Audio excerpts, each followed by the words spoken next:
In this video, I will show you how to fix chat message limit reached in TikTok.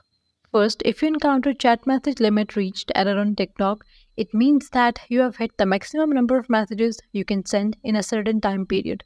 This limit helps prevent spam and ensures a good experience for all users. The simplest solution is to wait for the limit to reset. TikTok imposes temporary limits on messaging to control spam, but clearing the app cache can sometimes resolve issue. For this, open the TikTok app and then click on the profile icon in the bottom right corner.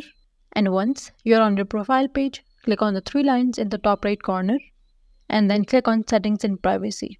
Now in the Settings menu, scroll down and click on Free Up Space and you will land on screen like this. Here you will find cache and downloads, so make sure to clear the cache. And after this, log out of your account and then log in again after a few minutes. And also make sure that you're using the latest version of TikTok. Outdated versions might have bugs or issues that could cause problems with messaging.